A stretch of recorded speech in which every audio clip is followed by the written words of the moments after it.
اب آخر میں اس بات پر مختصر گفتگو کرنا چاہتا ہوں کہ حقوق انسانی کے اس قانون کا دباؤ کتنا ہے، یعنی ہم کب تک اس سے آنکھیں چرائیں گے۔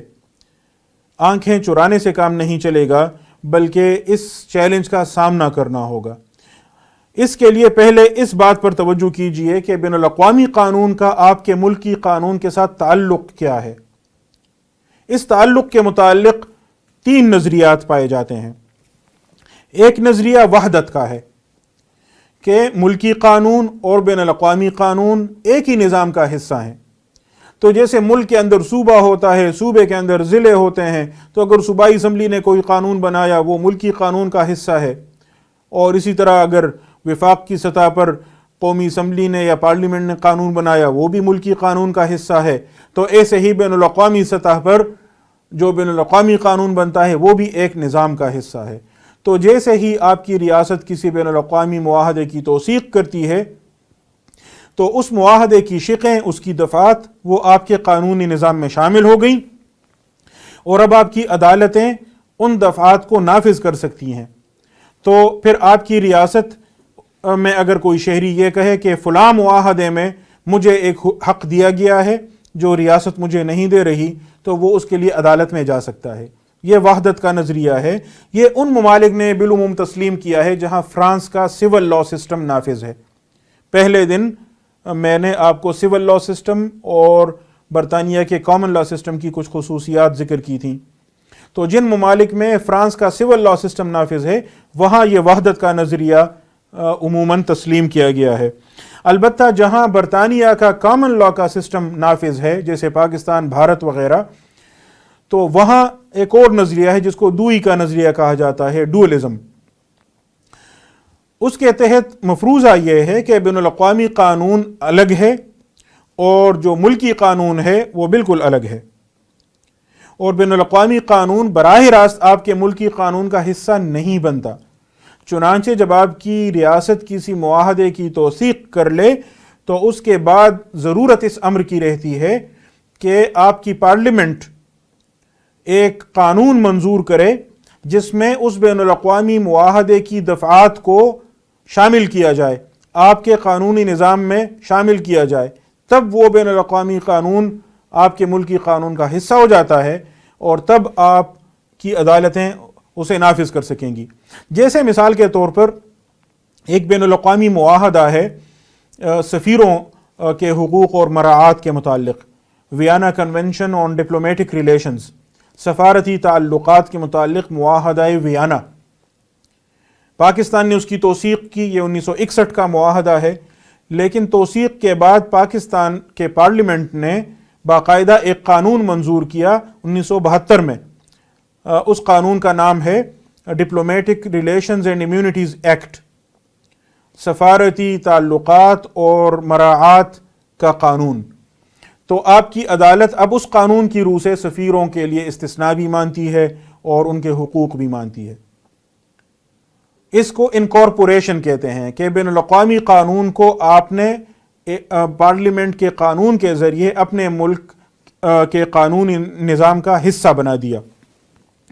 آج کل اقوام متحدہ کی کوششوں سے ایک تیسرا نظریہ بھی سامنے آ چکا ہے، اس کو کوآرڈینیشنزم کہتے ہیں۔ اس کا کہنا یہ ہے کہ بین الاقوامی قانون اور ملکی قانون دو الگ دائروں میں کام کرتے ہیں اور دونوں میں ٹکراؤ ہوتا ہی نہیں ہے۔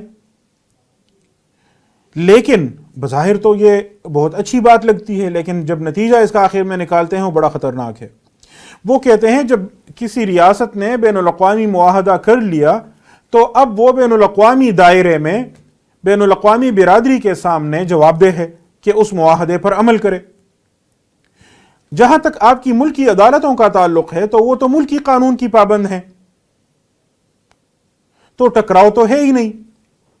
لیکن اگر آپ نے کسی بین الاقوامی معاہدے پر دستخط کیے ہیں، اس کی توثیق کی ہے، اور اس کے بعد اس کی کسی شق پر آپ عمل نہیں کر رہے تو آپ بین الاقوامی برادری کے سامنے جواب دہ ہیں۔ وہاں آپ یہ عذر پیش نہیں کر سکتے کہ اس شق پر میں اس لیے عمل نہیں کر پا رہا کہ میرے ملک کا قانون مختلف ہے۔ کیونکہ اگر آپ کے ملک کا قانون مختلف ہے تو اسے آپ تبدیل کر دیں،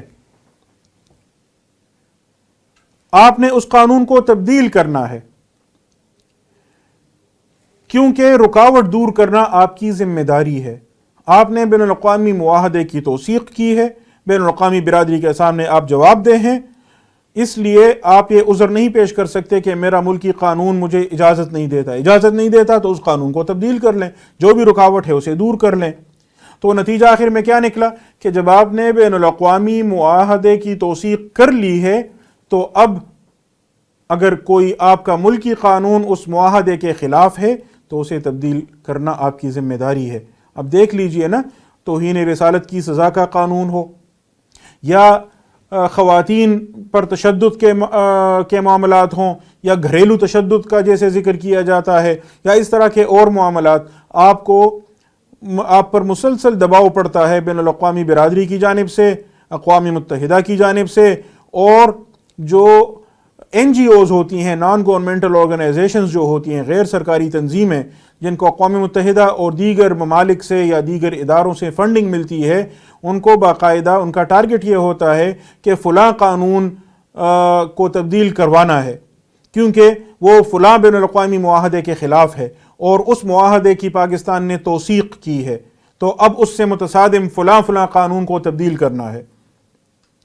اس لیے بین الاقوامی معاہدات کی توثیق بہت ہی حساس معاملہ ہے، اور پاکستان کے قانونی نظام میں برطانیہ کے زیر اثر اصول یہ ہے کہ دستخط تو ریاست کی جانب سے جس بندے نے بھی کیے، اس کے بعد اس کی توثیق وزارت خارجہ میں سیکریٹری کی سطح کا بندہ کرتا ہے، ایک بیوروکریٹ کرتا ہے۔ تو گویا ایک بیوروکریٹ کے دستخط سے پورا ملک اس معاہدے کا پابند ہو جاتا ہے۔ امریکہ میں اس کے برعکس یہ ہوتا ہے کہ جو بھی معاہدہ امریکہ کا صدر خواہ اس پہ دستخط کرے، وہ امریکہ پر تب تک بائنڈنگ نہیں ہوتا، امریکہ پر اس کا اطلاق تب تک نہیں ہوتا جب تک امریکی کانگریس کا جو ایوان بالا ہے، سینٹ، وہ اس کی توثیق نہ کرے۔ سینٹ میں وہ معاہدہ پیش کیا جاتا ہے، وہاں اس پر بحث ہوتی ہے، اس کے بعد بعض اوقات اسے منظور کیا جاتا ہے، بعض اوقات مسترد کر دیا جاتا ہے۔ اور اس کی ایک بڑی واضح مثال بچوں کے حقوق سے متعلق معاہدہ ہے۔ پوری دنیا میں اقوام متحدہ کی جتنی بھی رکن ریاستیں ہیں، ان میں امریکہ اس وقت واحد ریاست ہے جس نے بچے کے حقوق سے متعلق اس معاہدے کی توثیق نہیں کی، کیونکہ امریکی سینٹ نے اس کی منظوری نہیں دی۔ 1995 میں میڈیلین البرائٹ جو امریکہ کی وزیر خارجہ تھی، اس نے اس معاہدے پر دستخط کر لیے، لیکن امریکی سینٹ نے اس کی آج تک توثیق نہیں کی ہے۔ تو اسی طرح کے میکینزم کی ضرورت ہمارے ملک میں بھی ہے۔ آخری بات میں عرض کرتا ہوں کہ یہ یاد رکھیے کہ آج کی دنیا میں معیار کیا ہے، معیار سے ہم نے یہ گفتگو شروع کی تھی، معیار پر ہی ختم کرتے ہیں۔ مہذب قوم کون سی ہے، کون سی نہیں ہے، اس کے لیے معیار کیا ہے؟ حقوق انسانی کا جو تصور ہے وہی اس کے لیے معیار ہے۔ اوپن ہائم آج سے تقریباً 100 سال پہلے ایک بڑا مشہور مصنف گزرا ہے، بین الاقوامی قانون کا ماہر، اور اس کی کتاب بین الاقوامی قانون پر جو ہے وہ کلاسکس میں شمار کی جاتی ہے۔ اس نے 3 شرائط ذکر کی تھیں کہ غیر یورپی اقوام، اس نے کہا تھا کہ یہ جو بین الاقوامی نظام ہے یہ تو یورپی اقوام کا تشکیل کردہ نظام ہے، ان کا اپنا کلب ہے، غیر یورپی اقوام اس کلب میں داخل ہو سکتی ہیں 3 شرائط پر۔ ایک یہ کہ وہ تہذیب کی ایک خاص سطح تک پہنچی ہوئی ہوں، غیر مہذب اقوام کو ہم یہاں داخل نہیں ہونے دیں گے، یہ پہلی شرط ہے۔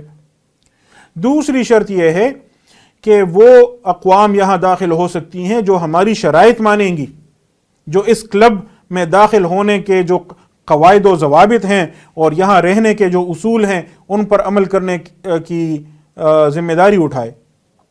اور تیسری شرط یہ ہے کہ ہم اسے آنے بھی دیں، کلب کے جو پہلے سے ممبر ہیں وہ ان کو اندر داخل ہونے دیں گے تو آپ داخل ہو سکیں گے۔ تو یہ جو پہلی شرطی تہذیب کی ایک خاص سطح تک وہ پہنچے ہوئے ہوں، تو آج اس کا معیار حقوق انسانی کے یہ معاہدات ہیں۔ تو جب آپ ان معاہدات پر دستخط کرتے ہیں تب آپ کو مہذب مانا جاتا ہے، تب آپ کو کلب تک رسائی دی جاتی ہے۔ مثال کے طور پر بعض رعایتیں، بعض سہولتیں، بعض حقوق تب آپ کو ملتے ہیں جب آپ حقوق انسانی کے ان معاہدات کو نافذ کرتے ہیں۔ مثال کے طور پر آپ سے کہا جاتا ہے، یورپی یونین کہتی ہے کہ ہم آپ کو جی ایس پی پلس کی حیثیت دیں گے۔ جی ایس پی کا مطلب ہے جنرل سسٹم آف پریفرنسز، ترجیحات کا عمومی نظام۔ اس کی روح سے آپ کے تاجروں کو یورپی منڈی تک رسائی دی جاتی ہے، ٹیکسز کم کر دیے جاتے ہیں۔ اور جی ایس پی پلس کی جو حیثیت ہے، یہ جب آپ کو دی جائے تو ٹیکسز آپ سے ہٹا دیے جاتے ہیں، گویا آپ کو بہت بڑی سہولت مل جاتی ہے اپنی اشیاء یورپی منڈی تک پہنچا کر وہاں فروخت کرنے کے لیے۔ لیکن جی ایس پی پلس کی حیثیت آپ کو تب دیں گے جب آپ فلاں فلاں معاہدے پر دستخط کریں گے، اس کی توثیق کریں گے۔ تو اس طرح آپ کو باندھ لیا جاتا ہے۔ اور بعض اوقات آپ نے دیکھا ہے کہ حقوق انسانی کی پامالی کے نام پر حملہ بھی کیا جاتا ہے کسی ملک پر، کہ فلاں ریاست اپنے ہی شہریوں کے حقوق کی خلاف ورزی کر رہی ہے اور ہم ان کے شہریوں کے حقوق ان کو دلوانے کے لیے ان کی حکومت ختم کر رہے ہیں۔ روگ سٹیٹ، بدماش ریاست ہے، روگ رجیم، بدماش حکومت ہے، اپنے لوگوں کو حقوق نہیں دے رہی۔ ان حقوق کی پامالی روکنے کے لیے وہاں کی حکومت کو ہم ختم کر لیں گے تاکہ وہاں کے لوگوں کو آزادی ملے، وہاں کے لوگوں کو حقوق ملے۔ اس کو کہا جاتا ہے ہیومینیٹیرین انٹرونشن، انسانیت کے لیے مداخلت۔ کسی دوسرے ملک میں مداخلت اصولاً ناجائز ہے بین الاقوامی قانون کی روح سے، لیکن کہا جاتا ہے یہاں ہم انسانیت کے فروغ کے لیے مداخلت کر رہے ہیں۔ تو یہ حقوق انسانی کے دباؤ کا اس سے آپ کو کچھ نہ کچھ اندازہ ہو جائے گا۔ اس لیے